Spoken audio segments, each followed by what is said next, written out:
हाँ जी, नमस्कार। कैसे हैं सब लोग? चलिए, उम्मीद होगी सभी साथी अच्छे होंगे। हम बात कर रहे थे मध्यकालीन भारत में और हमने बात की थी अरबों का आक्रमण। भारत में प्रथम मुस्लिम आक्रांता अरब थे आक्रमण करने वाले, और पहला सफल आक्रमण किसके द्वारा किया गया? मोहम्मद बिन कासिम के द्वारा। ये सब बातें, पूरी स्टोरी हमने कल समझ ली थी। और क्यों आक्रमण किया था, क्या कारण था ऐसा कि उन्होंने भारत पे आक्रमण किया, इसकी भी बात हमने कल की थी। तो चलिए, आज हमें पढ़ना है अरब आक्रमण में। हमने कल हेडिंग लगाई थी रावर का युद्ध।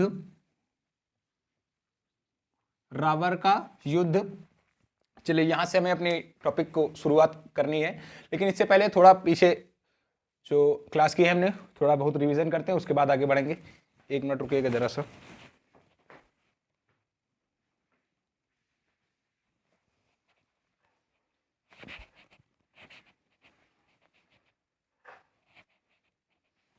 चलिए वापस आते हैं। तो कल हमने बात की कासिम की। मोहम्मद बिन कासिम भारत आता है। सबसे पहले उसने देवलठट्टा पे आक्रमण किया। 3 दिन तक सबको मारा, जितने भी वहाँ के ब्राह्मण लोग थे, जो भी थे। ब्राह्मण वंशी शासक जो दाहिर था वहाँ से भाग निकला और किसी सिंधु नदी के किनारे एक दुर्ग में जा बसा, अपनी शरण ली। और आज हम बात करेंगे रावर के युद्ध के बारे में। कल हमने बात की पूरी कैसे कैसे युद्ध हुआ, क्यों अरबों ने आक्रमण किया। तो याद रखिएगा, सबसे पहले जैसे हमारा क्वेश्चन, सबसे नॉर्मल सा क्वेश्चन बनेगा हमारा कि अरबों का पहला सफल आक्रमण किसके द्वारा किया गया, कब किया गया। तो कल हमने बात की 712 ईस्वी में मोहम्मद बिन कासिम के बारे में। और उसके बाद कासिम की अंतिम जो विजय थी मुल्तान पर थी। अभी आज आप आगे बात करने वाले हैं। कासिम की अंतिम विजय मुल्तान पर थी। उसने मुल्तान में इतना ज्यादा सोना लूटा, इतना सोना लूटा कि उसने वहां का नाम ही क्या रख दिया? स्वर्ण नगरी। तो चलिए अब बात करते हैं आज हम रावर के युद्ध की। रावर के युद्ध के बारे में हमने कल बात कर ली थी, किसके किसके मध्य हुआ सबसे पहले पूछा जाएगा। तो 712 ईस्वी में मोहम्मद बिन कासिम और राजा दाहिर के मध्य। ब्राह्मणवंशी राजा दाहिर थे। कासिम ने अपने जो कासिम किसका दामाद था या भतीजा था? तो अल हज्जाज का, जो इराक का गवर्नर था और वहाँ के खलीफा सबसे पहले हमने खलीफा के आपको बताया कि इस्लाम जगत का संपूर्ण इस्लाम जगत का धर्मगुरु को हम क्या बोलते हैं? खलीफा। और उसके बाद हमने सुल्तान की बात की थी, जो खलीफा से सनद प्राप्त करके अपना राज्य शासन करते हैं, उन्हें हम सुल्तान बोलते हैं। और जो बादशाह की बात की थी हमने, बादशाह या पादशाह, ये उपाधि है। इसको धारण सबसे पहले बाबर ने किया था, अभी आगे बात करेंगे उसकी। बादशाह जो होता है वो स्थायी स्वामी होता है और वो किसी के अंडर में कार्य नहीं करता है। उसे खलीफा का पद समाप्त कर दिया था बाबर ने, खलीफा से सनद नहीं लिया था। चलिए अब आज बात करते हैं रावर के युद्ध की।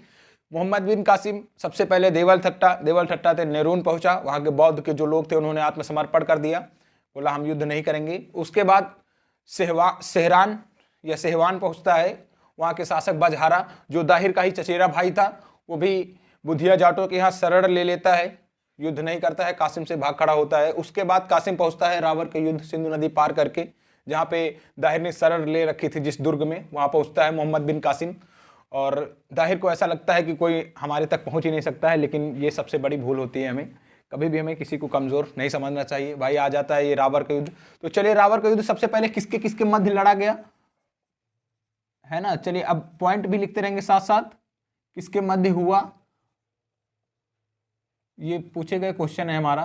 तो 712 ईस्वी में मोहम्मद बिन कासिम और 712 ईस्वी में, 1 मिनट रुकिएगा, मोहम्मद बिन कासिम और वर्सेस कर लीजिएगा, किसके मध्य होता है? दाहिर के मध्य। दाहिर इसमें मारा जाता है, कासिम के द्वारा पराजित कर दिया जाता है। कासिम दाहिर को मार के, दाहिर की 2 पत्नियां होती हैं, हमने कल बात की थी, रानी देवी और लाडो देवी। रानी देवी कासिम के साथ संघर्ष करती हैं, लेकिन अंत में वो भी सती व्रत का पालन करती हैं और सती प्रथा का प्रथम साक्ष्य जौहर कर लेती हैं। वो सती प्रथा का प्रथम साक्ष्य भी मध्यकालीन में यहीं से मिलता है, रावर के युद्ध में रानी देवी के। इन्होंने सती प्रथा का पालन किया। और उसके बाद कासिम यही नहीं रुकता है, इसके पुत्र, दाहिर के पुत्र जय सिंह ब्राह्मणवाद पर आतंक काटता है, वहां पहुंचता है और जय सिंह के जो किला होता है उसके दुर्ग के किनारे 6 माह का डेरा डाल देता है। उसके दुर्ग को घेर कर कि कभी ना कभी तो आप बाहर आएंगे ही, हम आपका वेट कर रहे हैं। तो बाहर घेरा डाले रहता है 6 माह तक। उसके बाद इसी जयसिंह का एक मंत्री होता है, कासिम से मिल जाता है और फिर जयसिंह भी लास्ट में समर्पण कर देता है। और कासिम जो होता है भाई जयसिंह से बोलता है कि मरना है या इस्लाम धर्म आपको स्वीकार करना है। जयसिंह भी बाद में इस्लाम धर्म स्वीकार कर लेता है। इसके बाद कासिम जो 2 पुत्रियां थीं राजा दाहिर की, एक का नाम था सूर्य देवी और एक का नाम था परमला देवी या पारमल देवी, जो भी आए पेपर में आप देख लीजिएगा अपने हिसाब से। उसके बाद इन दोनों को क्या करता है, पहले अपनी सेवा में रखता है। उसके बाद जो खलीफा की सेवा में, जो खलीफा हमने आपको बताया संपूर्ण इस्लाम जगत का धर्म गुरु होता है, उसको उनके पास भेज देता है। लेकिन कहा यह जाता है कि जो खलीफा होता है और जो अल हज्जाज होता है दोनों के बीच में अच्छी पटरी नहीं खाती है। और कासिम हमने आपको बताया अल हज्जाज का दामाद था प्लस भतीजा भी था। और इसी दोनों इनका फायदा उठा के वो दोनों पुत्रियां थीं, और इन दोनों पुत्रियों ने जो खलीफा होता है उसको कासिम के खिलाफ भड़का दिया खलीफा को, और खलीफा कासिम को मरवा देता है। और ये कासिम तब मुल्तान विजय पर था, मुल्तान को जीत लेता है। यह उसकी अंतिम विजय थी। बाद कासिम मरवा दिया जाता है। उसके बाद जब षड्यंत्र खुलता है तो दोनों पुत्रियों को दीवार में जिंदा चुनवा दिया जाता है खलीफा के द्वारा। और इन सब का उल्लेख, अरबों के इस आक्रमण का उल्लेख चचनामा में मिलता है।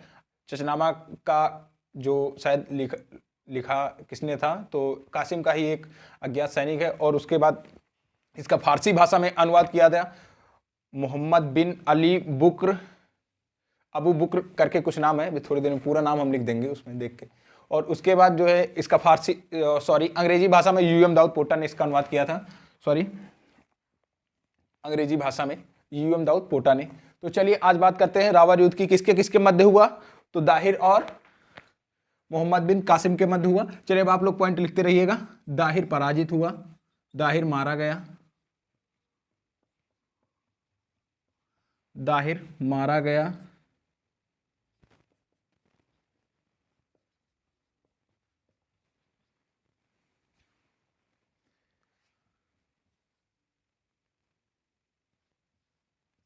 दाहिर की पत्नी रानी देवी ने कासिम के साथ, ये याद रखिएगा मोहम्मद बिन कासिम है, पूरा नाम लिखने में बहुत टाइम लगेगा, कासिम के साथ संघर्ष किया।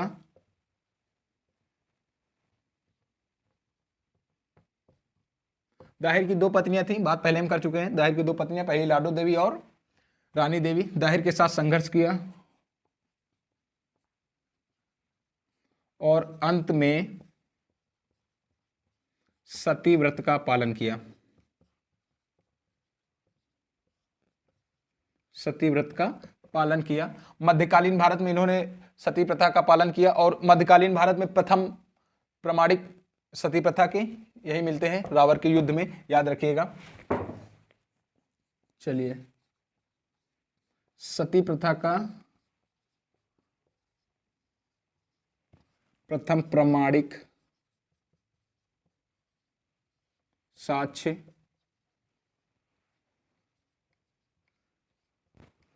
यही से प्राप्त होते हैं। कब? 712 ईस्वी में। 712 ईस्वी में रानी देवी ने सतीव्रत का पालन किया।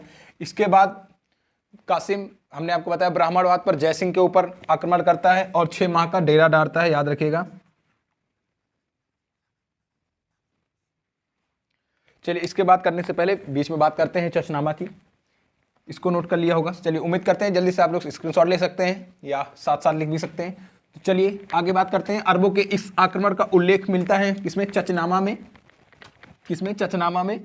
चलिए, पूछा गया प्रश्न है हमारा ये कि अरबों के आक्रमण का उल्लेख किसमें मिलता है? तो चचनामा में।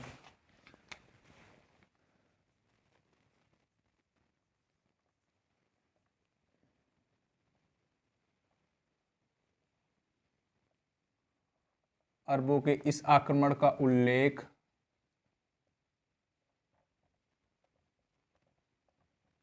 चचनामा में मिलता है। चलिए बात करते हैं चचनामा की। 1-2 क्वेश्चन जो हमारे इससे बनते हैं उनको भी कंप्लीट कर लेते हैं। तो जो इसका लिखा किसने था? तो अज्ञात सैनिक है मोहम्मद बिन कासिम का। 1 मिनट रुकिएगा जरा से, देखिए।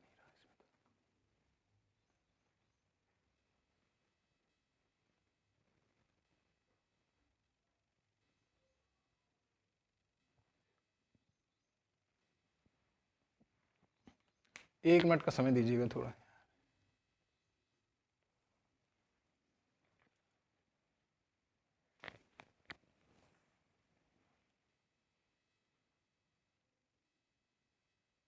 चलिए, उम्मीद करते हैं दिख रहा होगा। चलिए थोड़ा राइटिंग में भी बात करते हैं। चलिए बात करेंगे किसकी, चचनामा की। अरबों के आक्रमण का उल्लेख किसमें मिलता है, तो चचनामा में। इसका जो लेखक होते हैं, भारत में प्रथम मुस्लिम आक्रांता अरब थे, याद रखिएगा। और आक्रमण क्यों हुआ ये भी हमने आपको बताया, कल हमने इसकी पूरी बात की थी। तो लेखक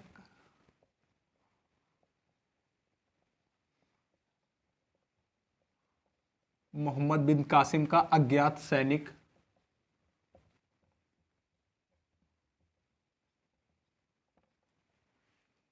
चलिए उसके बाद बात करेंगे इसका फारसी भाषा में अनुवाद। भाषा इसकी अरबी होती है। चचनामा किस भाषा में लिखी होती है, अरबी भाषा में। फारसी भाषा में अनुवाद।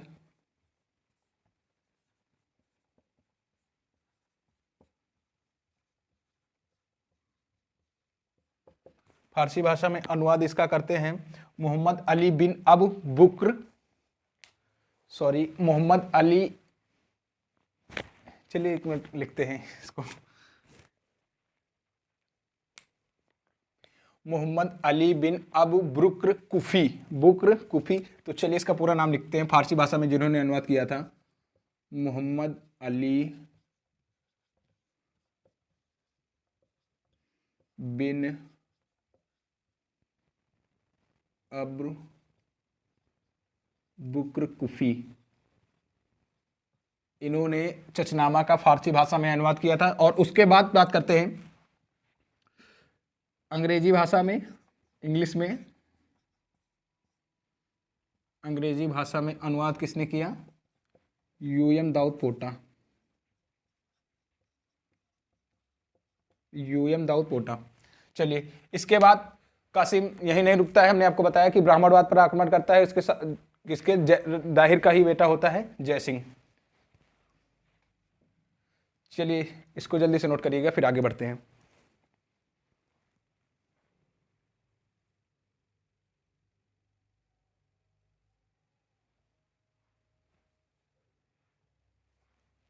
क्वेश्चन हमारा बनेगा कि सती प्रथा के प्रथम प्रमाणिक साक्ष्य कहाँ पे मिलते हैं, तो रावर के युद्ध में 712 ईस्वी में किसके किसके मध्य ये युद्ध हुआ था, तो याद रखिएगा दाहिर और मोहम्मद बिन कासिम के मध्य में। मोहम्मद बिन कासिम किसके कहने पर भारत में आक्रमण किया था, तो अपने जो चाचा अल हज्जाज के कहने पर, और दामाद भी था, याद रखिएगा। तो चलिए चचनामा हो गया। इन सब के बाद कासिम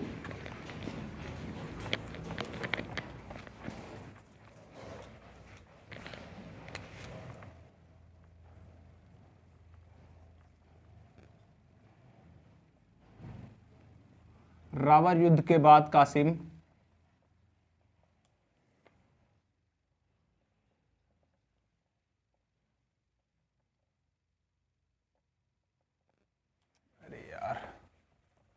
रावर युद्ध के बाद कासिम ब्राह्मणवाद पर आक्रमण करता है, ब्राह्मणवाद पर आक्रमण करता है।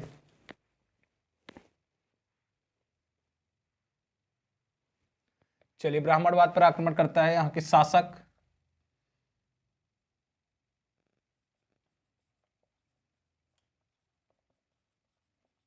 इसके शासक होता है दाहिर का पुत्र जय सिंह। शासक कौन होता है यहाँ का, दाहिर का ही पुत्र होता है जय सिंह। चलिए अगला पॉइंट लिखिएगा, कासिम ने यहाँ पर 6 माह का डेरा डाला। कासिम का मतलब मोहम्मद बिन कासिम, मीर कासिम मत समझिएगा, उसकी बात आगे करेंगे। ये हम बात कर रहे हैं मोहम्मद बिन कासिम, भारत पर प्रथम मुस्लिम अरब आक्रांता थे। ये सफल आक्रमण सबसे पहले अरबों का सबसे पहला सफल आक्रमण किसने किया था, तो कासिम ने। चलिए कासिम ने 6 माह का डेरा डाला,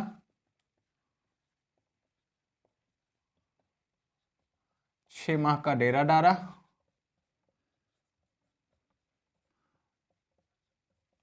और एक मंत्री के मिल जाने पर जय सिंह ने भी समर्पण कर दिया।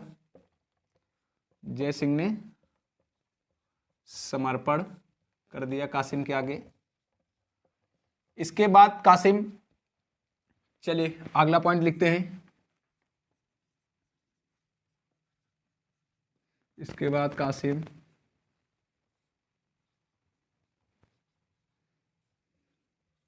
दाहिर की पत्नी लाडो देवी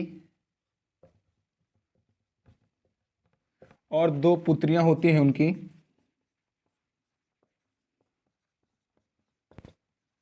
देखिए राइटिंग पे मत जाइएगा, थोड़ा स्पीड में ही करेंगे ना तो काफी टाइम लग जाएगा इसमें। और दाहिर की 2 पुत्रियां होती हैं, एक होती है सूर्या देवी और दूसरी होती हैं पारमल देवी या परमला देवी, इनको भी बोलते हैं, याद रखिएगा। आप अपने हिसाब से पेपर में देख लीजिएगा, इसको पारमल देवी या परमला देवी भी बोलते हैं। इन दोनों को अपनी सेवा में रखा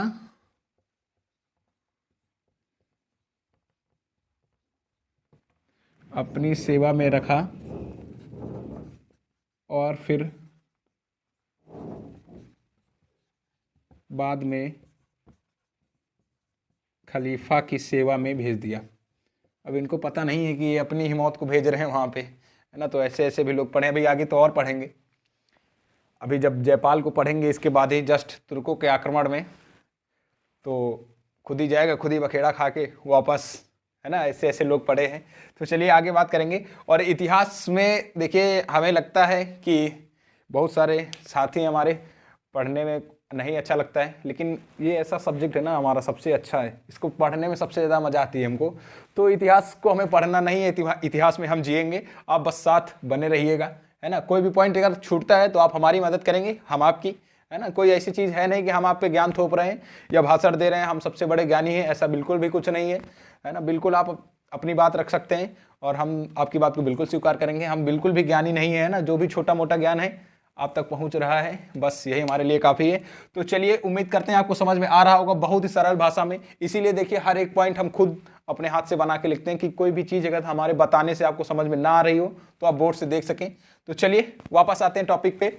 बात कर रहे थे हम, खलीफा की सेवा में भेज देता है, अपनी मौत को खुद ही भेज दिया, खलीफा की सेवा में भेज दिया, खलीफा की सेवा में भेज दिया। हमने आपको बताया जो खलीफा पहले वाहिद था, अब वहाँ का खलीफा होता है सुलेमान। खलीफा और ये जो अल हज्जाज होता है, दोनों में पटरी नहीं खाती है, नहीं बनती है आपस में ज़्यादा। इसका फायदा उठा के इन दोनों पुत्रियों ने खलीफा को भड़काया कासिम के विरुद्ध और कासिम को मरवा दिया। खलीफा ने सेवा में भेज दिया। दोनों पुत्रियों ने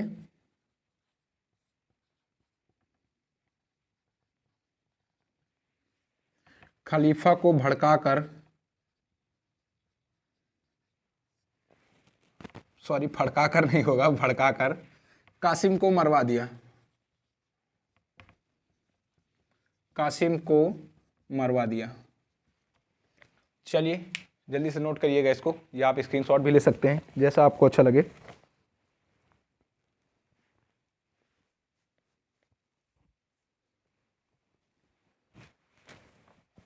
चलिए इसके बाद यही बात करेंगे।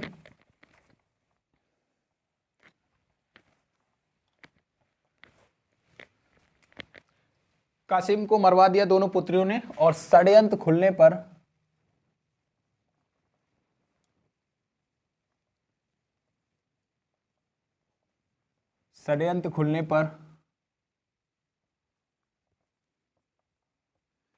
खलीफा ने दोनों को दीवार में जिंदा चुनवा देता है। भाई साहब सोच के देखिए आप, केवल दीवार में जिंदा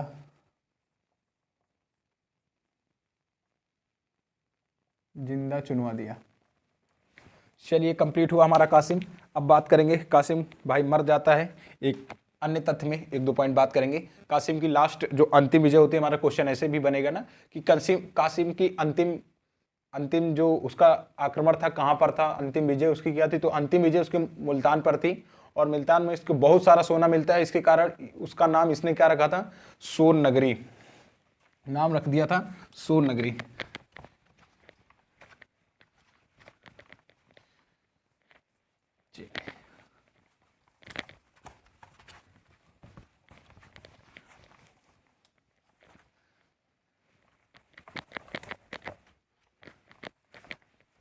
चलिए अब हेडिंग लगाइएगा।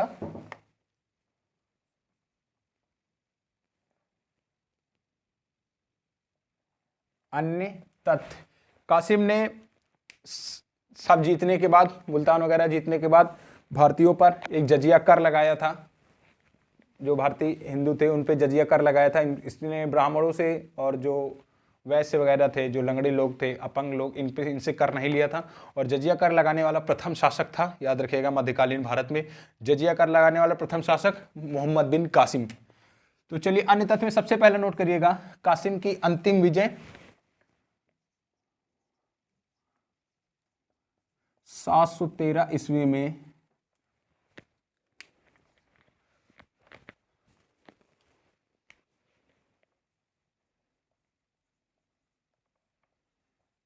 कासिम ने मुल्तान पर आक्रमण किया। मुल्तान पर आक्रमण किया, हमने आपको बताया यह इसकी अंतिम विजय होती है। और यहाँ का नाम बदलकर इसको बहुत सारा सोना लूटने को मिलता है, और यहाँ का नाम बदलकर इसे सोन नगरी या स्वर्ण नगरी रखा। आक्रमण किया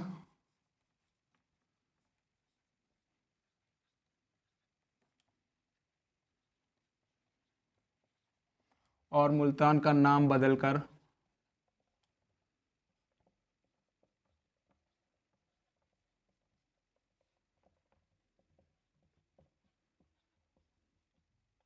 यह स्वर्ण नगरी, स्वर्ण नगर रखा। याद रखिएगा यह कासिम की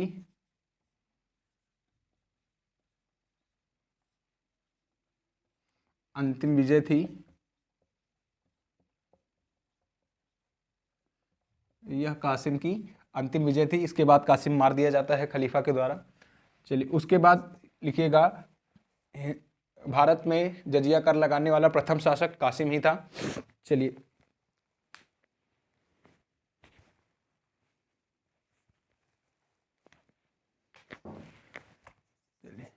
लिखिएगा, कासिम ने 712 ईस्वी में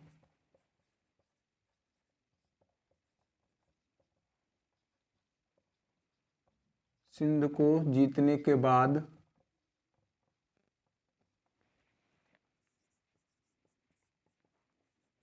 यहाँ पर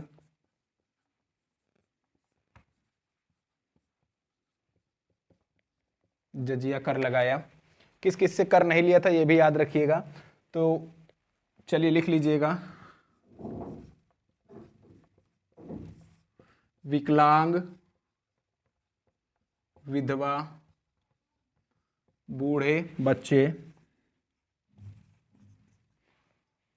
विकलांग, विधवा, बूढ़े बच्चे और ब्राह्मणों से कर नहीं लिया था। याद रखिएगा, क्वेश्चन हमारा पूछा जाएगा कि जजिया कर मोहम्मद बिन कासिम ने जजिया कर लगाया, ब्राह्मणों से वसूला था या नहीं। तो याद रखिएगा ब्राह्मणों से इसने मुक्त रखा था, ब्राह्मणों को जजिया कर से, ब्राह्मणों से कर नहीं लिया।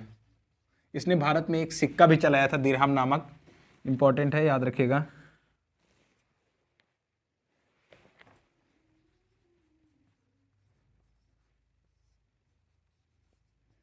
कासिम ने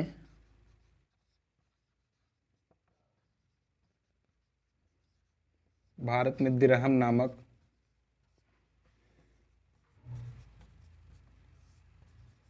सिक्का भी चलाया। साधारण सा प्रश्न है हमारा, दिरहम नामक सिक्का किसने चलवाया था? तो कासिम ने। कासिम ने कौन सा सिक्का? दिरहम। चलिए इसको जल्दी से नोट करिएगा, फिर आगे की बात करते हैं। अब हमारा टॉपिक हेडिंग लगाइएगा आप लोग, भारत में अरबों की देन। हमारे भारत में अरबों की देन क्या क्या है? तो चलिए लिखिएगा, एक मिनट रुकिएगा, कुछ भी लगे।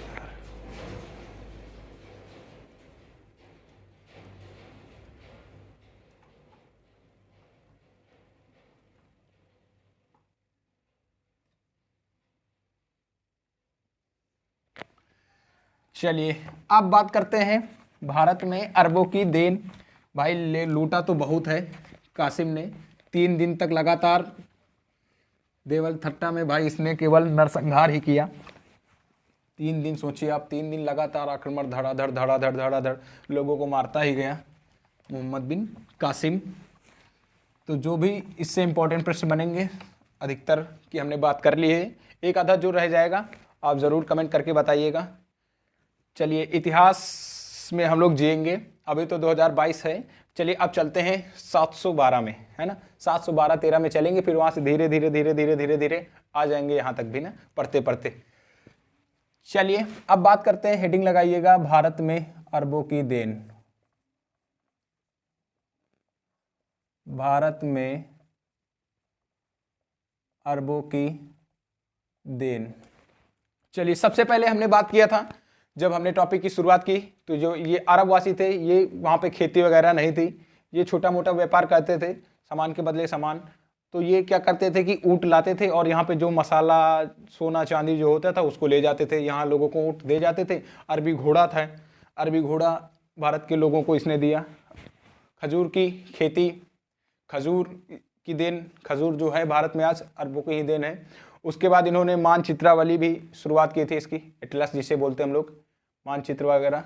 और ये पंचतंत्र को 2-3 ग्रंथ हैं, ये भी ये जो अरब वाले थे ये उठा कर ले गए थे और उनका फिर फारसी में अनुवाद जल जाफरी ने किया था। तो चलिए बात करते हैं इसकी, उम्मीद करते हैं समझ में आया होगा।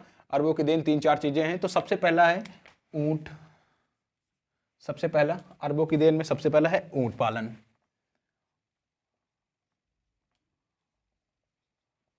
सबसे पहला है ऊँट पालन, उसके बाद लिखिएगा खजूर। ऊँट पालन के बाद है खजूर की खेती।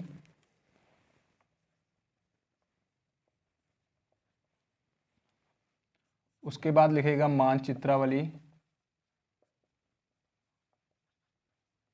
ये सब अरबों की देन है भारत में। चलिए कुछ छूटा,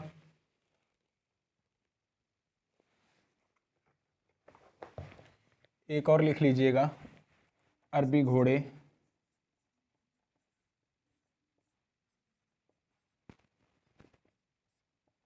अरबी घोड़े ये भारत में अरबों की देन थी।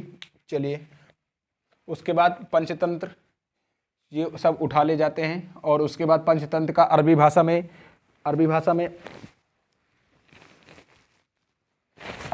में इसका अनुवाद काकिला बा दिम्बा जी। चलिए इसको नोट करिएगा, फिर आगे की बात करते हैं।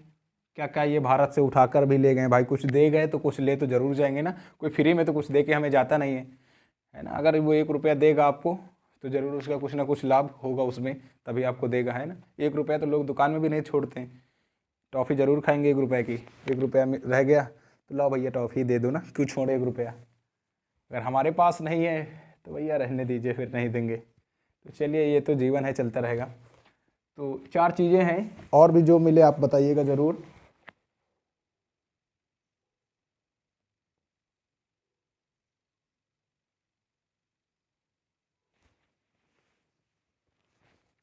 चलिए पंचतंत्र किसके द्वारा रचित है, तो विष्णु शर्मा पंचतंत्र, इसको उठाकर ये लोग ले गए और इसका जो अरबी भाषा में अनुवाद किया काकिला बा दिम्बा नाम से किया। काकिला बा दिम्बा नाम से इसका अरबी भाषा में अनुवाद कराया। किन्होंने, ये जो अरब थे। और गुप्त काल में जो रचित ग्रंथ थे इन सबको भी ये सब उठा के लेके चले गए और उन सबका अरबी भाषा में जो अनुवाद किया था जल जाफरी ने। किसने? जल जाफरी में। तो चलिए वो पॉइंट भी लिखते हैं, इसको साफ करेंगे। बस ये लास्ट पॉइंट होंगे हमारे। उसके बाद हम बात करेंगे तुर्क आक्रमण की। अभी तो बात की अरब आक्रमण की, अब थोड़े दिन बीतेंगे उसके बाद आ जाएगी तुर्क आक्रमण। भारत के लोग जो हैं वो कूचा काची करते रहते हैं ना, मैं झुकेगा नहीं, और मैं झुकेगा ही नहीं मैं फिर। चलिए आगे बात करते हैं इसकी। चलिए भारत में अरबों की देन में, चलो अगला पॉइंट लिखे गया पंचतंत्र।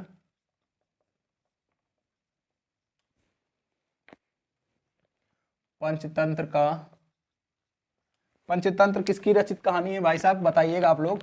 अभी तो सामने कोई है ही नहीं, नहीं अगर कोई सामने बैठा हो ना तो वो भाई हमको बेशक ना है, लेकिन हमसे ज़्यादा सामने वाले को आएगा, ये गारंटी हमारी है ना। कोई सामने आना चाहे तो जरूर आइएगा, हमको नहीं आएगा लेकिन आपको जरूर आएगा। तो चलिए अगला लिखिएगा, पंचतंत्र किसने लिखा है? विष्णु शर्मा जी ने। अरे यार पंचपत्र लिख रहे हैं हम भी।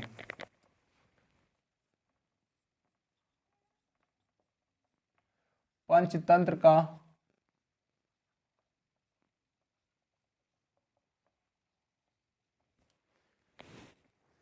अरबी भाषा में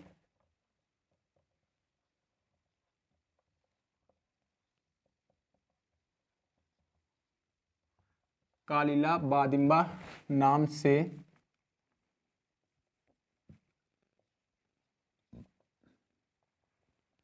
अनुवाद किया। इन्होंने, अरबों ने क्या नाम दिया? काकिला बादिम्बा। पंचतंत्र का क्वेश्चन हमारा साधारण सा बनेगा कि अरबों ने पंचतंत्र का क्या नाम दिया? काकिला बादिम्बा। ये अरबों ने इसका नाम दिया था किसका? पंचतंत्र का।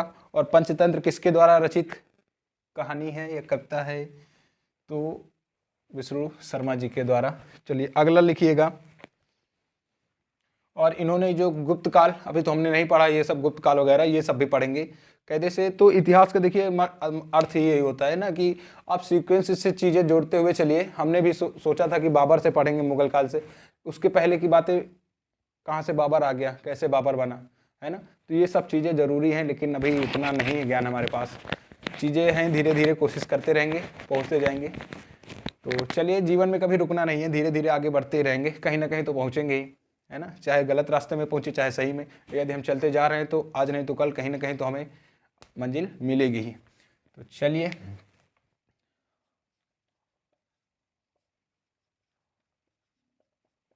अरब आक्रांता, आक्रांता मतलब आप समझ ही रहे हैं,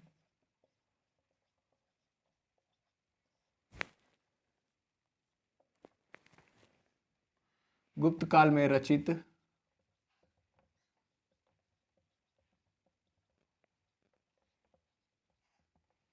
ब्रह्मगुप्त के ग्रंथ ब्रह्म सिद्धांतिका,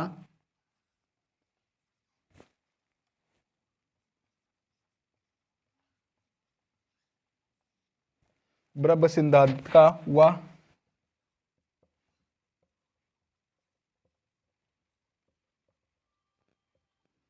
खद खादक का।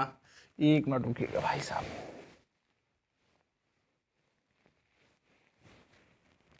हाथ बहुत दर्द करने लगा। ब्रह्म सिद्धांतिका व खद खादक का, खद खादक को अरब ले गए, अरब ले गए। और इनका अरबी भाषा में अनुवाद किसने किया? तो जल जाफरी ने। अरबी भाषा में अनुवाद कौन करता है? जल जाफरी। अरबी भाषा में अनुवाद जल जाफरी करता है। चलिए अरब आक्रमण हमारा समाप्त होता हुआ धीरे धीरे हम लोग आगे बढ़ गए, है ना। तो अरब आक्रमण समाप्त हो गया, लेकिन अभी तो रुकना नहीं, अभी तो 30-35 मिनट ही हुए होंगे शायद, है ना। तो अभी तो हमारे पास कितना, 1 घंटे तक आज क्लास करेंगे, है ना, मजा आएगी आगे। तो अब बात करेंगे किसके? तुर्क आक्रमण की। तुर्क आक्रमण की बात करेंगे, तो इसको जल्दी से नोट करिएगा, फिर इसको साफ करते हैं। अब बात करेंगे हम तुर्क आक्रमण की। भाई तुर्क में पहला कौन था, अब उसकी बात करते हैं। पहले अरब आक्रमण पढ़ेंगे, उसके बाद तुर्क आक्रमण पढ़ेंगे।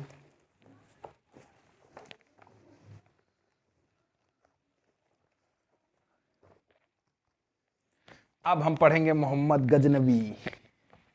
चलिए उम्मीद करते हैं कर लिया होगा आप तो। भाई आपके पास तो बढ़िया स्क्रीनशॉट लेते रहिए या साथ ही साथ बैठ के लिखते भी रहिए, और चीज़ों को थोड़ा हाईलाइट भी करते रहिए ना, लोगों तक पहुंचाते भी रहिए।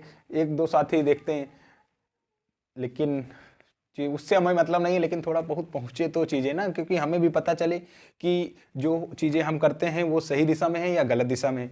जब तक हमें बताया नहीं जाएगा कि आप सही दिशा में गलत दिशा में, तो हम चलते ही जाएंगे ना, बेशक वो रास्ता गलत ही हो, है ना। तो इससे अगर गलत दिशा में है तो ज़रूर रुकिएगा।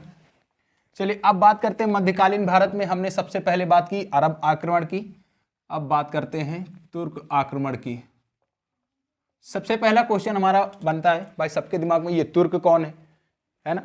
ये तुर्क कौन है, ये अरब कौन है। तो तो ये जो तुर्क थे इनका संस्थापक था अलप्तगीन। कौन? तुर्क जो संप्रदाय था इसका संस्थापक था अलप्तगीन। इधर अफगान में, पहले अफगानिस्तान जो था हमारा, अफगान में इसने गजनी में, अफगान की गजनी में इसने गजनी वंश की स्थापना की, और गजनी वंश को ही हम लोग यामनी वंश भी कहते हैं, उसकी स्थापना की। लिखते भी रहें क्या साथ साथ, दिक्कत हो तो बताइएगा जरूर।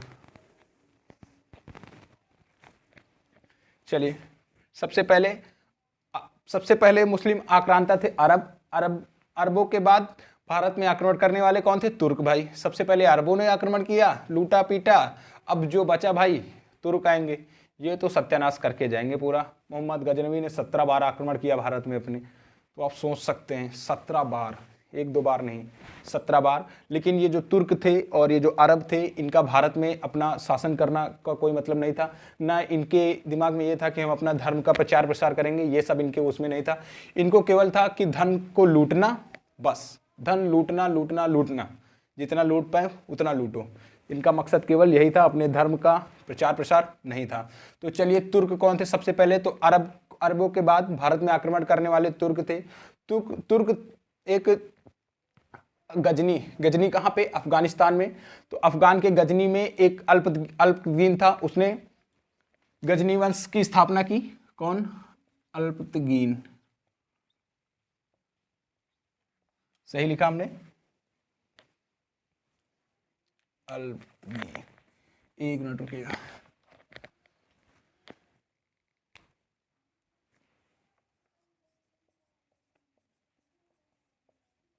अल्पतगीन, इसने तुर्क संप्रदाय की स्थापना की। कहाँ पे? गजनी अफगान में गजनी वंश की स्थापना। गजनी अफगान में गजनी वंश या यामनी वंश की इसने स्थापना की। कहाँ पे? गजनी अफगान में। उसके बाद इसका एक दास कह सकते हैं, बाद में, पहले दास था, बाद में दामाद बन जाता है ना। इसके पहले हमने पढ़ा मोहम्मद बिन कासिम को भतीजा था, बाद में दामाद बन जाता है। सुबुक्तगीन, अल्पतगीन और सुबुक्तगीन के दो पुत्र होते हैं, एक इस्माइल होता है और एक मोहम्मद गजनवी। तो चलिए, सबसे पहले बात करते हैं अल्पतगीन की। इसने तुर्क संप्रदाय जो था, तो तुर्क संप्रदाय का जो था, इसने कहाँ पे इसकी स्थापना या जो नींव डाली थी? कहाँ पे? गजनी अफगान में। और इसको यामनी वंश भी बोलते हैं, आप लोग याद रखिएगा। संस्थापक था अल्पतगीन। किसने संस्थापना की थी? अल्पतगीन में। इसने तुर्की अफगानिस्तान वही शासक था। हमने आपको बताया कि जैसे अभी हमने पहले बात की थी, ये भारत की हमारी प्रेजेंट स्थिति है, ये सब पहले भारत का हिस्सा था। ये जहाँ पे हमने बात की थी अभी अरब सिंध की, अब ये सब पाकिस्तान में चला गया है, इधर का हिस्सा। तो चलिए, अल्पतगीन ने गजनी वंश या तुर्क गजनी ही तुर्क कहलाते हैं, याद रखिएगा, इसमें कन्फ्यूजन मत पालिएगा ना। गजनी को हम लोग क्या बोलते हैं? तुर्क। उसके बाद सुबुक्तगीन का पुत्र था, चलिए, सुबुक्तगीन या प्रथम तुर्क आक्रांता कौन था? सुबुक्तगीन।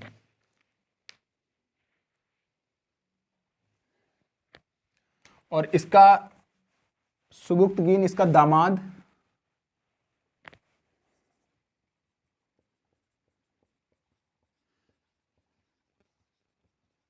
अल्पतगीन का दामाद व दास था। कौन? सुबुक्तगीन। और इसके दो बेटे थे, एक बेटे का नाम था मोहम्मद गजनवी और एक का नाम था इस्माइल। इस्माइल बड़ा बेटा था। तो होता क्या है भाई साहब, हो गई गजनी वंश की स्थापना, कोई लेन देन नहीं हमें, उधर चल रहा अफगानिस्तान में, चलने दीजिए। और इधर सुबुक्तगीन था, इसका दास था। तो सुबुक्तगीन का जब शासन होता है, अल्पतगीन जी तो भाई निकल गए, सुबुक्तगीन का जब शासक होता है, तो भारत में इधर हिंदूवासी जो राजा थे जयपाल, इनको गुदगुदी हो रही थी, है ना, इनको अच्छा फील नहीं हो रहा था। तो ये क्या करते हैं, इन्होंने सुबुक्तगीन के ऊपर अफगानिस्तान में सोचा लाइए भारत में इसको भी मिला लेते हैं। तो इसको मिलाने के चक्कर में इन्होंने यहाँ पे आक्रमण किया तुर्कों के ऊपर।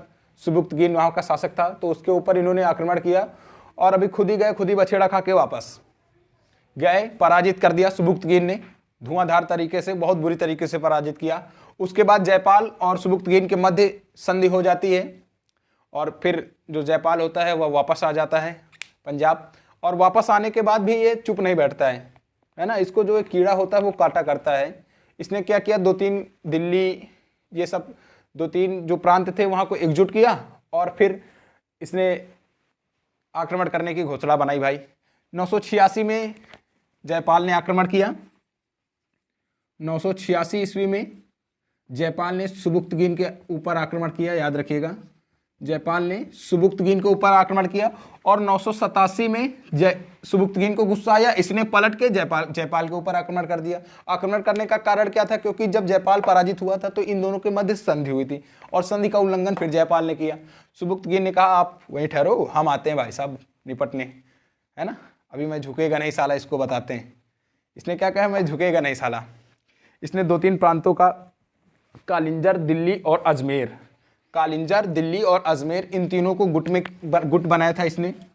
कालिंजर, दिल्ली, अजमेर, संधि करने के वापस आने के बाद इन तीनों का गुट बनाया। और अब यहाँ पे क्या स्थिति हो गई समझ रहे हैं आप, हम तो डूबेंगे ही, साथ में आपको भी डूबेंगे, है ना। सुबुक्तगीन भाई पता चला इसको, इसने फिर से आक्रमण कर दिया और बुरी तरीके से फिर से जयपाल को पराजित किया। जयपाल को पराजित करने के बाद फिर जो भी हुआ अपना मसला टाइट हुआ। उसके बाद फिर 997 और 98 के बीच फिर युद्ध हुआ जयपाल और इसके सुबुक्तगीन के मध्य, और इसमें सुबुक्तगीन मारा जाता है, सुबुक्तगीन मार दिया जाता है भाई। अब सुबुक्तगीन के 2 पुत्र होते हैं अफगान की गद्दी पर, सुबुक्तगीन बैठता है अल्पतगीन के बाद। सुबुक्तगीन के 2 पुत्र होते हैं, एक का नाम इस्माइल होता है और एक का नाम होता है महमूद गजनवी।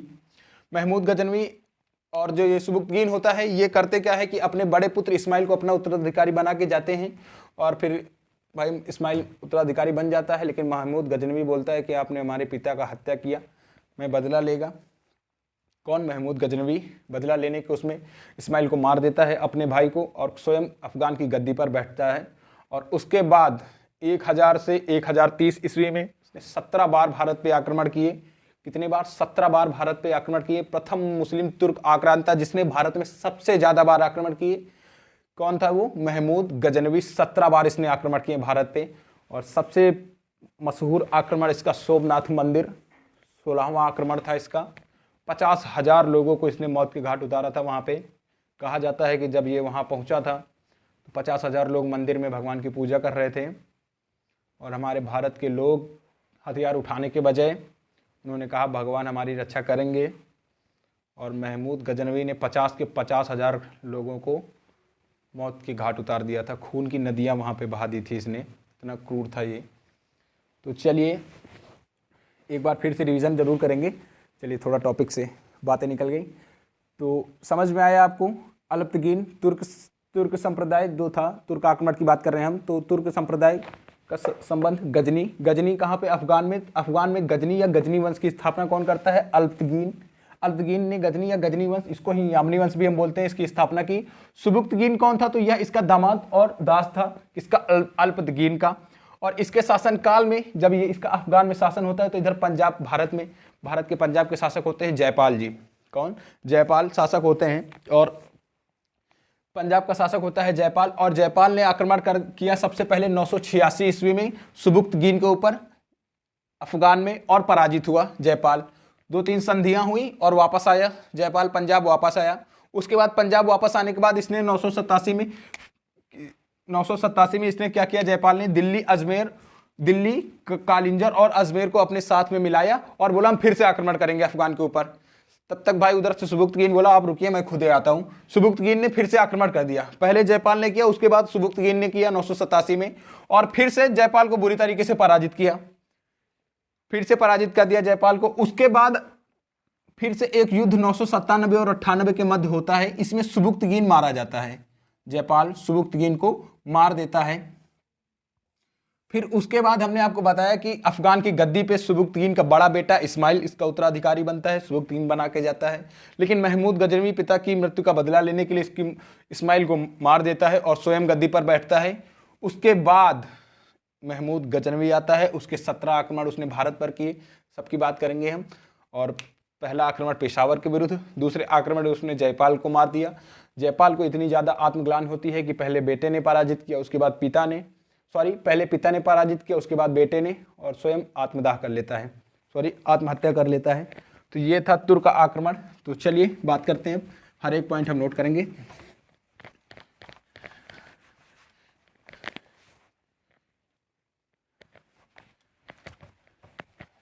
चलिए अब बात करते हैं हम किसकी, तुर्क आक्रमण की। भारत पर तुर्क आक्रमण, पहला था अरब आक्रमण। अब बात करते हैं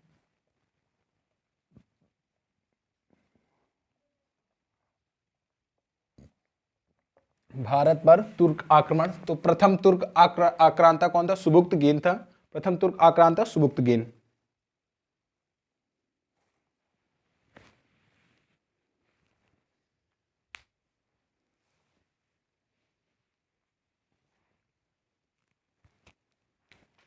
चलिए लिखिएगा।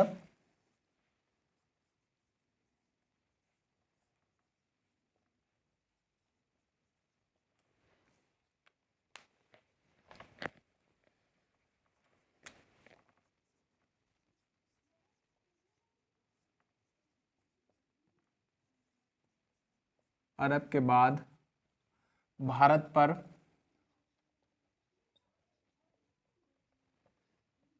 आक्रमण करने वाले तुर्क थे। चलिए तुर्क संप्रदाय हमने आपको बताया अफगान, गजनी अफगान में। चलिए नोट करिएगा, करने वाले तुर्क थे। चलिए सबसे पहला आक्रांता कौन था, सुबुक्तगीन।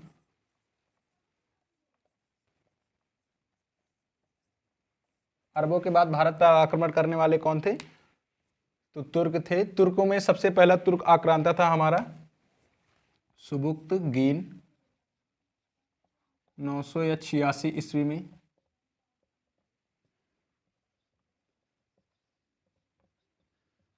प्रथम तुर्क आक्रांता। उसके बाद सुबुक्तगीन के बाद था महमूद गजनवी, इसका ही बेटा था महमूद गजनवी। भारत पर सबसे ज्यादा आक्रमण किया, 17 बार।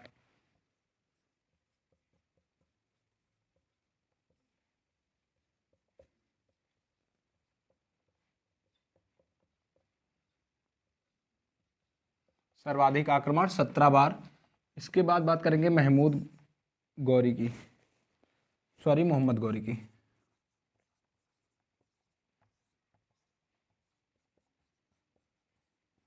इसके साथ में ख्वाजा मोहिनुद्दीन चिश्ती भारत आए थे, याद रखिएगा, ख्वाजा मोहिनुद्दीन चिश्ती इसके उसमें भारत आए थे, इसलिए मोहम्मद गौरी भी इंपॉर्टेंट है। तो आगे बात करेंगे मोहम्मद गौरी की। पहले इतना नोट करिएगा, सबसे पहले अरबों के बाद भारत में आक्रमण करने वाले तुर्क थे, और तुर्कों ने सबसे पहला तुर्क आक्रांता था सुबुक्तगीन 986-87 ईस्वी में। सुबुक्तगीन के बाद था तुर्क महमूद गजनवी, और उसके बाद मोहम्मद गौरी। इन सबको नोट कर लीजिएगा, फिर आगे बात करते हैं।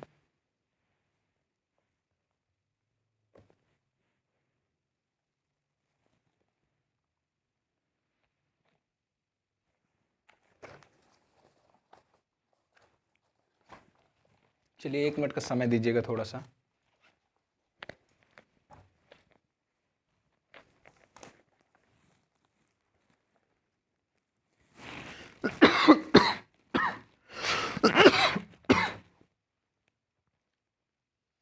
चलिए उम्मीद करते हैं नोट हो गया होगा सबका ये। चलिए अब बात करेंगे तुर्कों ने भारत पर क्यों आक्रमण किया, कहां पे सबसे पहले आक्रमण किया। चलिए बात करते हैं क्यों, कब, कहां।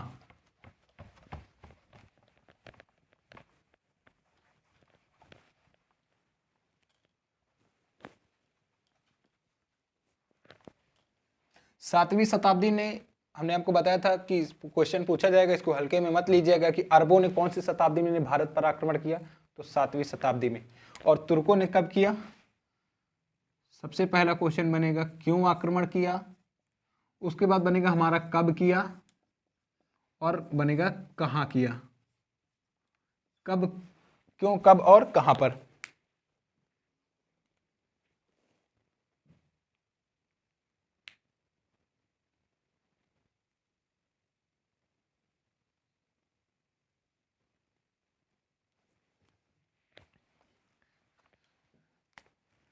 चलिए पहला लिखिएगा क्यों। हमने आपको बताया कि ये जो तुर्क थे, इनका भारत में अपना धर्म का प्रचार प्रसार करना बिल्कुल नहीं था। इनको केवल एक मकसद था, धन लूटना। और उसके बाद कब किया, तो 10वीं शताब्दी में। कब, 10वीं शताब्दी में। और तुर्कों की स्थापना कहाँ पे हुई थी, तो लिख लीजिएगा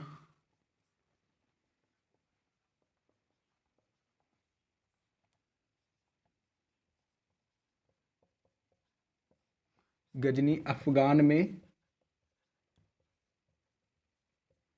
गजनी वंश या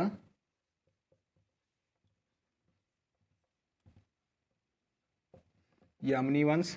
और इसका संस्थापक लिख लीजिएगा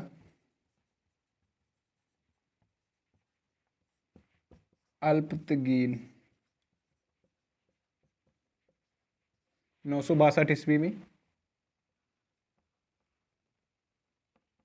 962 ईस्वी में अल्पतगीन ने कहाँ पे किया था, गजनी।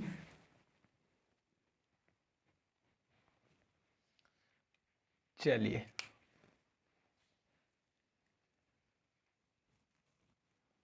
अरबों ने कब आक्रमण किया, 7वीं शताब्दी में। और तुर्कों ने 10वीं शताब्दी में। यार फिर नहीं दिख रहा।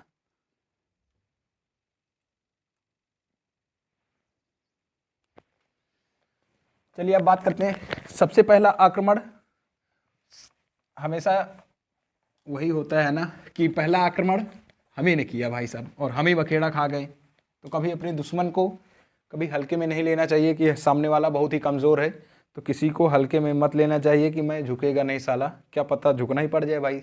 ऐसा झुकना पड़ जाए कि आप झुके ही रहें, तो ऐसा काम नहीं करना चाहिए। और आप तो झुके झुके साथ में दूसरे को भी झुके, है ना, बगल वाले को भी ले जाएं, चल भैया तू भी चल, चल तू भी चल। तो ऐसा मूर्खता वाला काम नहीं करना है। तो सबसे पहले 986 ईस्वी में लिखिएगा, हमने बताया 986 ईस्वी में पंजाब का शासक होता है जयपाल। जयपाल ने किस उससे सुबुक्तगीन पर आक्रमण किया था। उसने सोचा कि सुबुक्तगीन है भाई, नए नए स्थापना हुई है, इन सब की कमज़ोर होंगे, तो इसने आक्रमण करने की सोचा। और सोचा कि जो अफगान है उसको भी हम अपने जो हमारा जो हमारा साम्राज्य है उसी में मिला लें और साम्राज्य को अपने और बड़ा करें।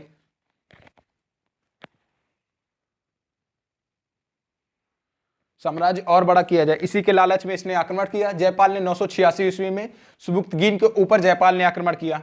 सुबुक्तगीन ने पहला आक्रमण नहीं किया, पहला आक्रमण जयपाल ने किया और जयपाल पराजित हुआ सुबुक्तगीन के द्वारा। दोनों के बीच में संधि हुई और पंजाब वापस आया जयपाल। वापस आने के बाद जयपाल ने कालिंजर, दिल्ली और अजमेर को आपस में मिलाया, गुट बनाया और फिर से आक्रमण करने की सोची। लेकिन ये करने से पहले सुबुक्तगीन ने दोबारा से आक्रमण कर दिया 987 ईस्वी में। बोला पहले आप आए थे, चलिए अब हम आते हैं, क्योंकि इसने पंजाब जो संधि हुई थी उसका उल्लेख किया जयपाल ने। और फिर 987 में इसमें आक्रमण किया और फिर से जयपाल को बुरी तरीके से पराजित किया। और 987 ईस्वी में इसने आक्रमण करने के बाद पेशावर और लद्दाख में अपना शासन स्थापित किया। तो ये क्वेश्चन पूछा जाएगा हमारा सबसे पहला कि सुबुक्तगीन ने आक्रमण करने के बाद सबसे पहले कहाँ पे विजय प्राप्त की थी, तो पेशावर और लद्दाख, इन दोनों को इसने जीत लिया था। अब तो ये पाकिस्तान का हिस्सा है, पहले पूरा हमने आपको बताया कि भारत का ही हिस्सा था। तो मोस्ट इंपॉर्टेंट क्वेश्चन हमारा यहीं से बनेगा, लद्दाख और पेशावर को सुबुक्तगीन ने सबसे पहले जीता था 987 में आक्रमण करने के बाद। उसके बाद जयपाल फिर पराजित हो जाता है। उसके बाद फिर एक युद्ध होता है 997 और 98 के मध्य, जिसमें सुबुक्तगीन मार दिया जाता है और उसके बदला लेने के लिए आता है महमूद गजनवी। तो चलिए बात करते हैं।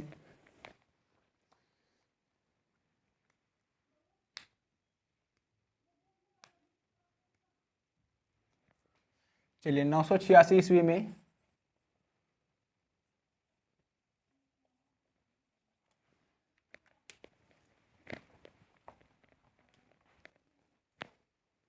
986 ईस्वी में पंजाब के शासक जयपाल,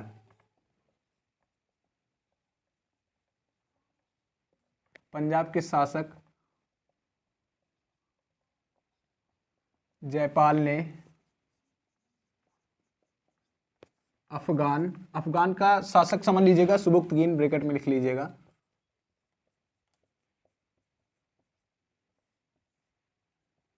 सुबुक्तगीन पर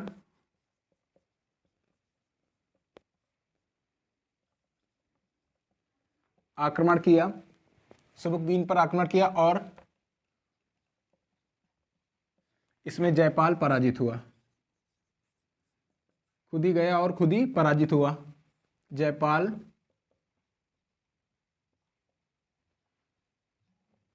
पराजित हुआ। इसके बाद क्या होता है,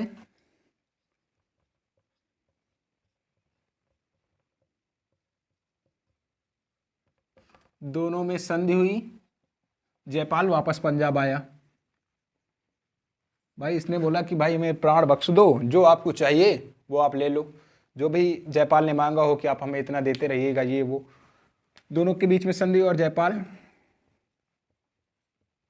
पंजाब वापस आया।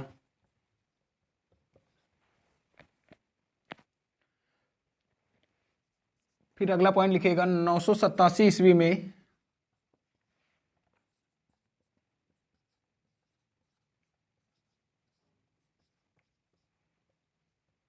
जयपाल ने कालिंजर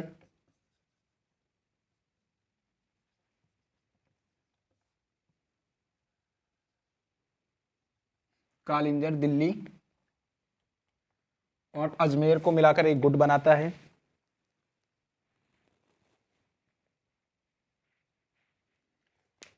सॉरी, एक मिनट रुकिएगा।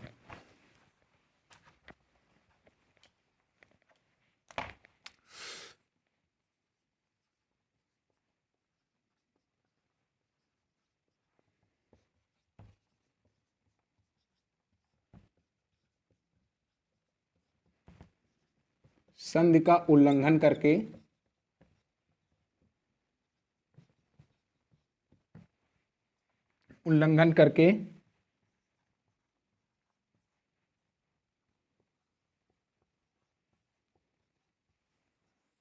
दिल्ली, कालिंजर और अजमेर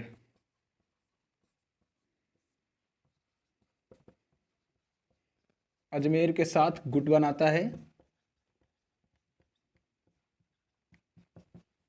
कौन? जयपाल इनके साथ गुट बनाता है। ये संधि का उल्लंघन होता है। अब दोनों के बीच में जो भी संधि रही होगी कि आप कोई गुट नहीं बनाएंगे, आप ये नहीं करेंगे, वो नहीं करेंगे, तो इसने भाई संधि का उल्लंघन किया और इसके बाद 987 ईस्वी में आक्रमण करता है। फिर कौन? सुबुक्तगीन। तो चलिए नोट करिएगा जल्दी से, ये स्क्रीनशॉट ले लीजिएगा, फिर आगे की बात करते हैं।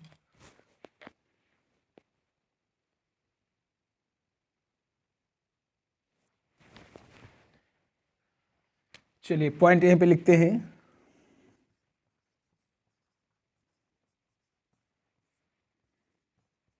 गुट बनाने के बाद सुबुक्तगीन ने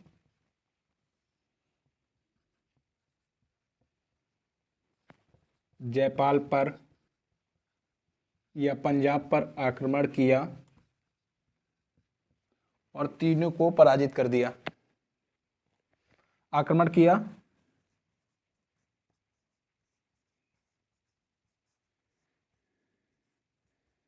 और तीनों को पराजित किया।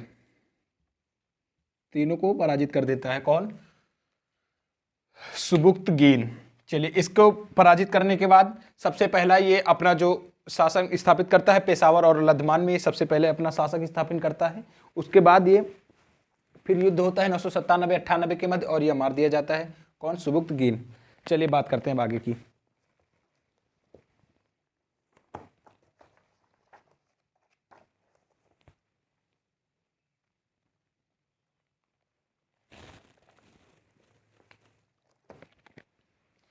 चलिए आगे की बात करते हैं। फिर महमूद गजनवी के जो 17 के 17 आक्रमण हैं उनकी बात हम कल करेंगे, पढ़ आज लेंगे, समझ लेंगे। उसके बाद आक्रमण का पूरा जो लिखने वाला काम है वो हम कल करेंगे। तो चलिए लिखिएगा, तीनों लोगों के साथ गुट मिले हैं। किसके किसके साथ? कालिंजर, दिल्ली और अजमेर के साथ। भाई हम भी तो डूबेंगे, आपको भी ले डूबेंगे। और उसके सुबुक्तगीन ने 987 में फिर से आक्रमण किया और तीनों को पराजित किया। पराजित करने के बाद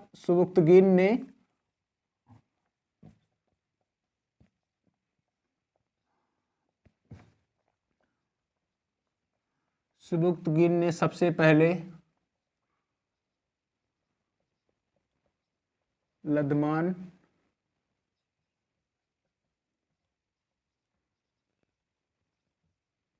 पेशावर पर विजय प्राप्त की,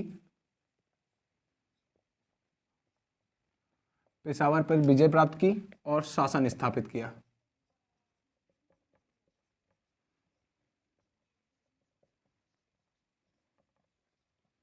और शासन स्थापित किया। तो सबसे पहले सबसे इंपॉर्टेंट क्वेश्चन हमारा यही बनता है, और ये पूछा भी गया है क्वेश्चन कहीं ना कहीं, कि सुबुक्तगीन ने सबसे पहले किन क्षेत्रों को जीता था।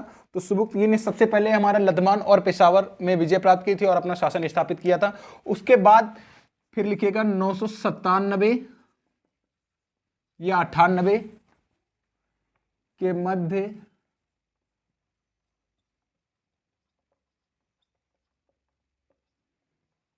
सुबुक्तगीन व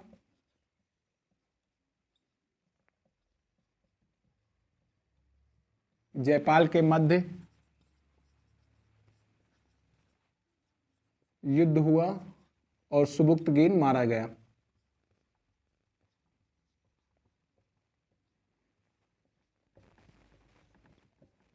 सुबुक्तगीन मारा गया। इसके बाद सुबुक्तगीन के 2 पुत्र थे, हमने आपको बताया। सुबुक्तगीन मार दिया जाता है।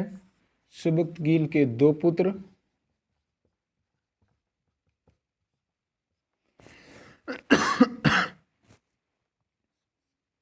बड़ा बेटा होता है इस्माइल, बड़ा बेटा,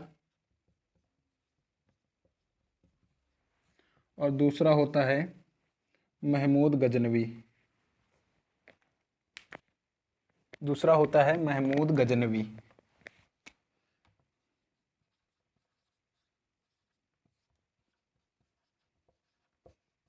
महमूद गजनवी उत्तराधिकारी इस्माइल को बनाता है। कौन? सुबुक्तगीन। उत्तराधिकारी इस्माइल होता है, लेकिन महमूद गजनवी इस्माइल की हत्या कर गद्दी पर बैठता है। चलिए लिखिएगा।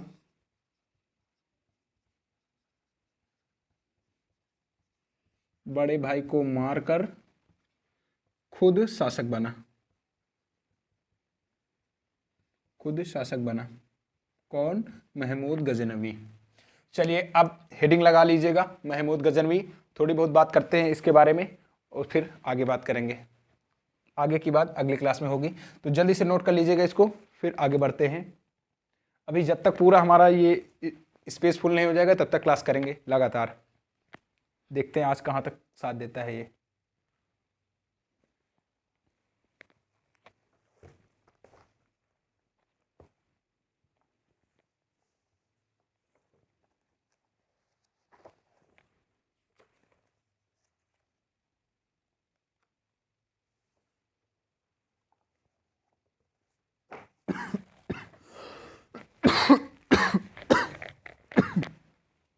चलिए उम्मीद करते हैं स्क्रीनशॉट ले लिया होगा आप लोगों ने। चलिए अब आगे बात करते हैं महमूद गजनवी की। जल्दी से साफ करेंगे इसको। उम्मीद करते हैं ये समझ में आया होगा। यदि देखिए कोई पॉइंट नहीं आता है तो कमेंट जरूर करिएगा। थोड़ी बहुत चीज़ें हैं इधर उधर होती रहती हैं और धीरे धीरे सुधार होता रहेगा ना। तो जब धीरे धीरे बच्चा बड़ा होता है, चलना सीखता है, उसी तरह है ना, तो धीरे धीरे हम लोग भी एक दिन बहुत आगे बढ़ेंगे। तो अब बात करेंगे हम किसकी? महमूद गजनवी। शासनकाल लिख लीजिएगा इसका 998 ईस्वी से 1030 ईस्वी तक ये इसका शासन रहता है। और भाई साहब जब तक ये शासन करता है युद्ध ही लड़ता है। बहुत ही धुआंधार शासक था ये, है ना, बहुत क्रूर था। आगे बात करेंगे इसकी क्रूरता का। सोमनाथ मंदिर में 16वां आक्रमण इसका होता है जब। तो चलिए इसने 1000 ईस्वी से 1027 ईस्वी के मध्य भारत पर 27 बार के मध्य भारत पर 17 बार आक्रमण किया। कितने बार? 17 बार आक्रमण किया महमूद गजनवी ने। याद रखिएगा कितने बार? 17 बार आक्रमण करता है महमूद गजनवी। तो चलिए अब बात करते हैं महमूद गजनवी, किसका हमने बताया सुबुद्दीन का पुत्र था, बड़े भाई को मारकर गद्दी पर बैठा। शासनकाल इसका 998 से 1030 ईस्वी तक रहता है। उसके बाद इसकी उपाधि दो हैं। पहली उपाधि इसकी यामीन उल दोहा, यामीन उल दोहा और यामीन उल अल्लाह। इसकी उपाधियां जरूर याद रखिएगा। इसने दो उपाधियां धारण की थी महमूद गजनवी ने, यामीन उल दौला, यामीन उल दौला, अगले दिन बात करेंगे। यामीन उल दौला और यामीन उल अल्लाह, दो उपाधियां थी इसकी। यामीन उल अल्लाह कुल 17 बार आक्रमण किया। पहला आक्रमण इसका होता है पेशावर के विरुद्ध। चलिए ये हो गया, इंपॉर्टेंट नहीं है, कल अगले दिन बात कर लेंगे इसकी। थोड़ा बोर्ड साफ करना पड़ेगा क्योंकि कुछ चीज़ें होती हैं। देखिए पहला आक्रमण इसका जयपाल के विरुद्ध नहीं था। बहुत लोग फंस जाते हैं और हम भी पहली बार इसमें इसी फंसे थे कि इसका पहला आक्रमण जयपाल के विरुद्ध, ना, जयपाल के विरुद्ध इसका पहला आक्रमण नहीं होता है। इसका पहला आक्रमण होता है पेशावर में। देखिए जैसे मान लीजिए ये हमारा साम्राज्य है, यहाँ के आप स्वामी हैं, है ना, तो आपका साम्राज्य कई हिस्सों में बटा हुआ होता है, कई हिस्सों में बटा हुआ होता है। मान लीजिए आप इतने बड़े के राजा हैं, तो इसने डायरेक्ट जयपाल के ऊपर आक्रमण नहीं किया। यहाँ पे सबसे पहले इसने पेशावर के ऊपर आक्रमण किया था। कहाँ पर? पहला आक्रमण इसका पेशावर के विरुद्ध था, दूसरा आक्रमण इसका जयपाल के विरुद्ध था। और पहला आक्रमण इसका पेशावर में, और पेशावर का जो शासक था अब्दुल फतेह दाऊद, पेशावर का शासक था अब्दुल फतेह दाऊद। दूसरा आक्रमण इसका महमूद गजनवी का होता है जयपाल के विरुद्ध। जयपाल को यह पराजित कर देता है और जयपाल को इतनी आत्मग्लानि होती है, वह आत्मदाह कर लेता है, आत्महत्या कर लेता है। और जयपाल को मुस्लिम इतिहासकार ईश्वर का शत्रु कहते हैं। जयपाल को मुस्लिम इतिहासकार ईश्वर का शत्रु कहते हैं। तीसरा आक्रमण इसका गुजरात के कच्छ में होता है। तीसरा आक्रमण महमूद गजनवी का गुजरात के कच्छ के ऊपर होता है। कच्छ का शासक वाजिरा था, कच्छ का शासक वाजिरा था। तीसरा आक्रमण गुजरात के कच्छ के ऊपर आक्रमण करता है महमूद गजनवी, और वहाँ का शासक जो था वाजिरा था। चौथा आक्रमण मुल्तान के ऊपर फिर से एक आक्रमण करता है। पहले तो मुल्तान को किसने लूटा था? मुल्तान का नाम स्वर्ण नगरी किसने रखा? चलिए आप लोग बताइएगा, उसके बाद आगे बढ़ेंगे। मुल्तान का जो शासक, मुल्तान के ऊपर इसने आक्रमण क्यों किया था? क्योंकि मुल्तान का जो शासक था, इसकी जो सेना थी उसको जाने से, रास्ता देने से मना किया था, इसलिए उसने मुल्तान के ऊपर भी आक्रमण किया था। तो चौथा आक्रमण इसका मुल्तान के ऊपर था, क्योंकि इसकी सेना को रास्ता देने से रोका था। और मुल्तान का शासक था दाऊद, मुल्तान का शासक था दाऊद।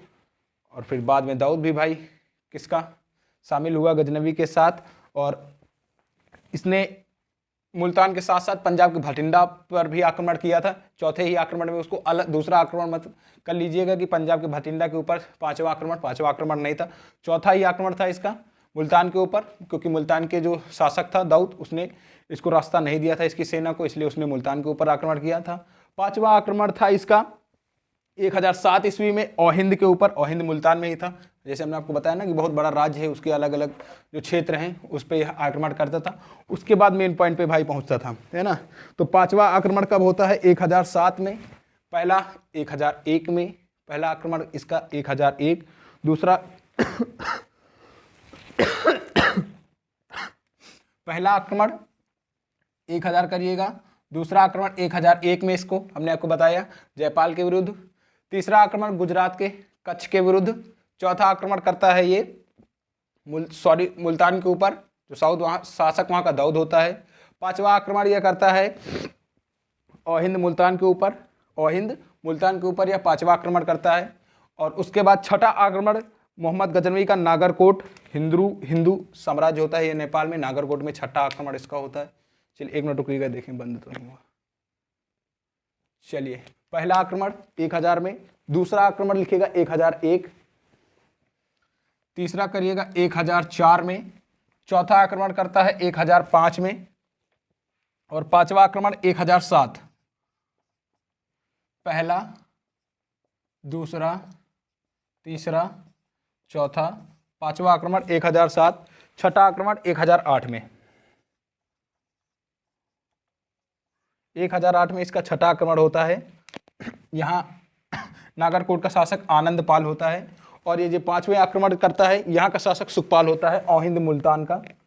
पांचवा शासक औहिंद मुल्तान के ऊपर होता है, यहाँ का शासक सुखपाल होते हैं। और 1008 में जो छठा इसका आक्रमण होता है, नागरकोट हिंदू साम्राज्य होता है नेपाल का सबसे बड़ा मूर्ति विचारधारा के रूप में, वहाँ पे यह आक्रमण करता है। छठा आक्रमण होता है इसका 1008 ईस्वी में।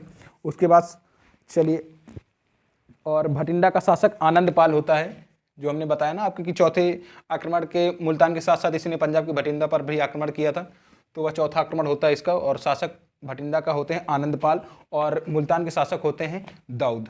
और सुखपाल शासक जब पांचवा आक्रमण करता है तो यहाँ औहिंद मुल्तान के ऊपर, तो सुखपाल जी यहाँ के शासक होते हैं। उसके बाद आनंद पाल नागरकोट के शासक होते हैं।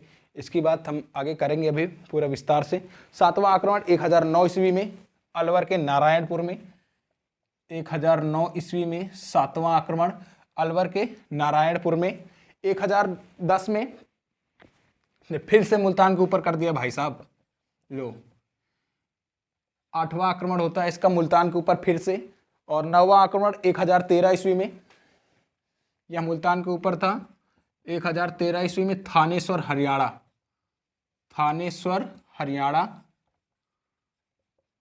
में यह नौवां आक्रमण होता है इसका महमूद गजनवी का नौवां आक्रमण थानेश्वर हरियाणा में। 1015 ईस्वी में 1013 में थानेश्वर हरियाणा में करिएगा। और 10वां आक्रमण भी 1013 में ही, एक साल में दो आक्रमण। नंददुर्ग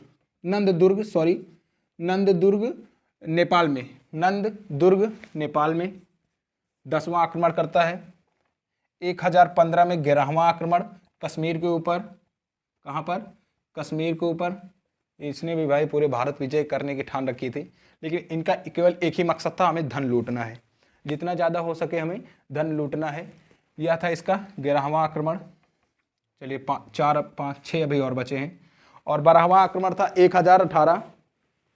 12वां आक्रमण 1018 में इसका 12वां आक्रमण था, याद रखिएगा। 12वां आक्रमण था इसका कन्नौज का, किसके ऊपर? कन्नौज के ऊपर था। शासक वहाँ के राज्यपाल जी थे। जो इसके इंपॉर्टेंट पॉइंट है उनकी बात कल करेंगे, आज बहुत लंबी क्लास हो गई है, लेकिन चलिए आक्रमण तो इसके पूरे कर ही लें, है ना। और 12वां आक्रमण हो गया। 13वां आक्रमण 1018-19 में, चलिए 15, 18, इसको 18-19 करिएगा। 18-19 में 12वां आक्रमण करता है। 13वां आक्रमण 1020 में बुंदेलखंड, 1020 में बुंदेलखंड में करता है ये 13वां आक्रमण। 14वां आक्रमण 1021 में गुजरात और कालिंजर में, 1021 में गुजरात और कालिंजर में। कब करता है? 1021 में ग्वालियर और कालिंजर में। कालिंजर से याद आया ना, कालिंजर पे क्यों करता है? कालिंजर ने भी गुट बनाया था ना जयपाल के साथ, भैया हम तो डूबेंगे, आपको भी डूबेंगे।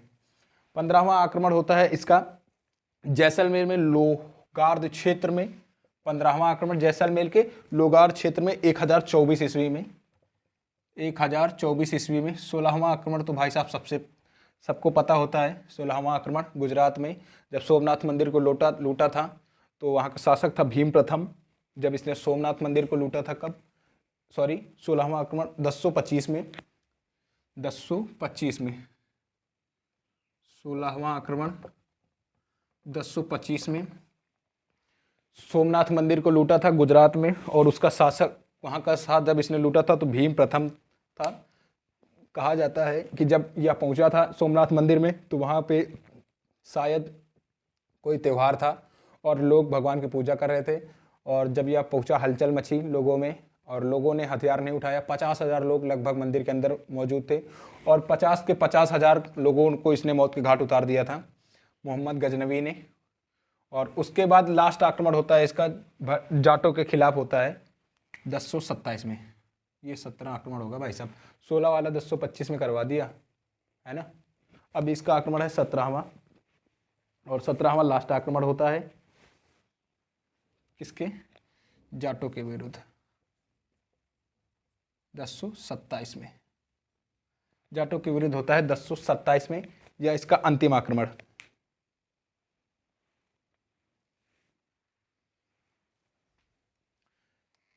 जब यह सोमनाथ, जाटों पर इसने आक्रमण क्यों किया था? यह मुल्तान और जाटों पे साथ में इसने आक्रमण किया था। जाटों पे इसने इसलिए आक्रमण किया था क्योंकि जब यह सोमनाथ मंदिर को लूट के जा रहा था ना, तो जाटों ने भाई बहुत लठ बजाए थे इसके ऊपर। जब ये सोमनाथ मंदिर का बहुत सारा सोना लूट के जा रहा था, तो जाटों ने इस रास्ते में इसको बहुत सारा लठ बजाया, आधे से ज़्यादा सोना इसका छुड़ा लिया। तो इसलिए इसको गुस्सा आई और 1027 में इसने जाटों पर भी आक्रमण किया। यह इसका अंतिम आक्रमण था, है ना, महमूद गजनवी का। तो चलिए, उम्मीद करते हैं समझ में आई होंगी चीज़ें आपको। उसके बाद जो आगे की चीज़ें हैं, कहा जाता है, 2-3 इतिहासकार कहते हैं कि महमूद गजनवी का जो लक्ष्य था भारत को केवल और केवल लूटना था। धर्म का प्रचार प्रसार बिल्कुल नहीं था, ना यहाँ का उसका बसने का इरादा था। तो चलिए, उम्मीद है चीज़ें समझ में आई होंगी। जो चीज़ें आपको समझ में नहीं आती हैं कमेंट ज़रूर करिएगा। क्लास थोड़ी लंबी हुई, माफ़ी चाहेंगे। तो चलिए, फिर आज की क्लास को यहीं तक रखेंगे, नई क्लास में मिलेंगे अपनी। तब तक के लिए सभी को जय हिंद, जय भारत।